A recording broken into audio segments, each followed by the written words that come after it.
नमस्कार दोस्तों, आज एक बहुत महत्वपूर्ण वीडियो आप लोगों के बीच में है। यहाँ पर जो अभ्यर्थी जो कि बीएड अथवा एनआईवीएस डीएलएड किए हैं या जिनको नौकरी मिल चुकी है लेकिन बाद में प्रतिकूल फैसले आए हैं, क्या असर पड़ेगा? जयवीर सिंह के केस का एनआईवीएस डीएलएड पर क्या असर पड़ेगा?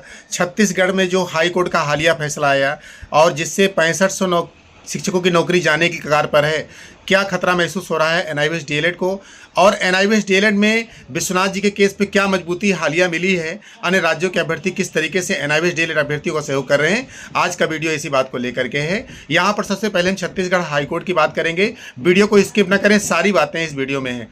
यहाँ पर 6500 की नौकरी जाने पर खतरा मंडरा रहा है। छत्तीसगढ़ में ऐसे शिक्षक जिनकी नौकरी 6 महीने पहले लगी थी, अब वह खत्म होने की कगार पर है। जानते हैं क्या है मामला? क्या जो शिक्षक एनआईवीएस से हैं और नौकरी पा चुके हैं वो भी इसी प्रकार के खतरे में हैं?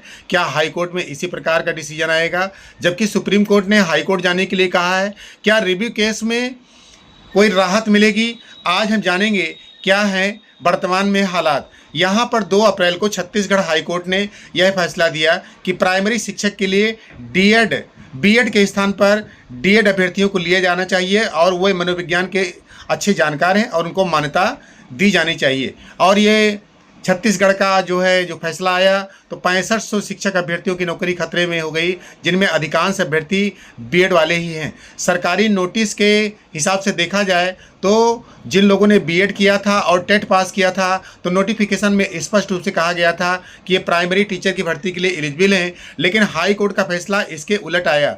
इस बेस पर उनसे एग्ज़ाम लिया गया और जब रिजल्ट आया तो बताया गया कि सुप्रीम कोर्ट के निर्णय के आधार पर आप एलिजिबल नहीं हो रहे हैं।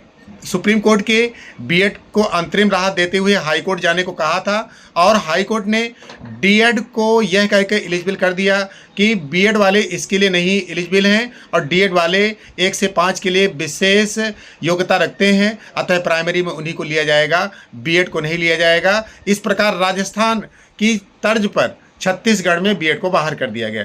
भर्ती में किए गए ज़्यादा शिक्षक बीएड वाले ही थे। तो यहाँ पर क्या कहते हैं, Jaiveer Singh versus state of Uttarakhand की तरफ से भी एक केस हुआ है जो कि कुल मिला करके उसकी सुनवाई है। मैं बताऊंगा उसमें कोई डिफेक्ट आया था, क्या हुआ था, लेकिन इस बीच में वीडियो को स्किप ना करें और आगे का हालात जानते हैं। दोस्तों, यहाँ पर अगर आगे के हालात की बात करें तो छत्तीसगढ़ वालों की ओर से ही विश्वनाथ जी को 5000 रुपये की सहयोग राशि प्राप्त हुई, जिससे विश्वनाथ जी का केस काफ़ी मजबूत धीरे धीरे हो रहा है और राज्य के शिक्षक अभ्यर्थी भी मन बना लिए हैं कि विश्वनाथ जी को सहयोग करना है और रिव्यू केस को एक मजबूती प्रदान करनी है। एनआईवीएस डीएलएड का मामला बीएड की तरह नहीं है। यहाँ पर छत्तीसगढ़ हाईकोर्ट ने डीएड को प्राइमरी टीचर के लिए एलिजिबल माना था। एनआईवीएस डीएलएड भी विशेष रूप से प्राइमरी के लिए ही डिजाइन किया गया है और ऐसी स्थिति में अगर डॉक्यूमेंटेशन मजबूत हुए, अगर यहाँ पर गजट में शामिल होने की बात हो गई तो ऐसी स्थिति में एनआईवीएस डीएलएड का पक्ष बहुत मजबूत होगा। हालांकि इस पर अभी काम होना बाकी है। आगे की बात करें तो अभी हमारे पास diary number 3986/2024 Jaiveer Singh versus union of India की तरफ से भी जो केस हुआ, ये उसी तरह का केस था जो एनआईवीएस डीएलएड के साथ था। जयवीर सिंह का नाम आपने सुना होगा। 8 अप्रैल को इसकी सुनवाई लगी है। हम लोग ये भी जानेंगे कि इसमें क्या क्या डिफेक्ट आए हैं। यहाँ पर आप देख पा रहे हैं, ये डिफेक्ट हैं, कुछ डिफेक्ट की सूची है और यहाँ पर आप देख पा रहे हैं कि 22/3/2024 को यहाँ पर अधिकांश डिफेक्ट को दूर कर लिया गया है और 8 अप्रैल को यह केस सुनवाई के लिए लगा है। यहाँ पर बीएड को एनआईवीएस डीएलएड से जोड़ना उचित नहीं है। बीएड प्राइमरी के लिए एलिजिबल नहीं है, जबकि एनआईवीएस डीएलएड अपनी आंतरिक खामियों की वजह से प्राइमरी में शामिल नहीं हो पा रहा है, जबकि गजट या अन्य प्रयास बाकी हैं।